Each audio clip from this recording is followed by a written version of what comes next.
Hi friends, எல்லோருக்கும் வணக்கம். இன்றைக்கி நம்ம சௌ சட்னி எப்படி செய்யலாம்னு சொல்லி பார்க்கலாம். இன்றைக்கி நான் ஒரு சௌ எடுத்து இந்த மாதிரி நல்லா பொடியாக கட் பண்ணி வச்சுருக்கேன். ஒரு கடாய் வச்சு அதில் ஒரு ஸ்பூன் எண்ணெய் ஊற்றிட்டு நம்ம கட் பண்ணி வச்சுருக்க சௌ அதில் போட்டு இந்த மாதிரி நல்லா கோல்டன் ப்ரௌன் ஆகிற அளவுக்கு நல்லா வதக்கி எடுத்துக்கோங்க.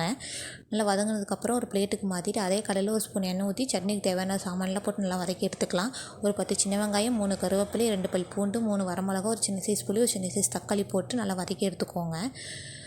நல்லா வெங்காயம் நல்லா கண்ணாடி பதம் வந்த அப்புறம் இதில் ஒரு ஸ்பூன் மல்லி, ஒரு ஸ்பூன் ஜீரகம் சேர்த்து அதையும் நல்லா வதக்கி எடுத்துக்கோங்க. அது நல்லா வதங்கினதுக்கப்புறம் சட்னிக்கு தேவையான அளவு தேங்காய், நான் 3 கைப்பிடி அளவு தேங்காய் சேர்த்துருக்கேன். அது நல்லா வதங்கினதுக்கப்புறம் நல்லா ஒரு பிளேட்டில் போட்டு நல்லா ஆற வச்சு எடுத்துக்கோங்க.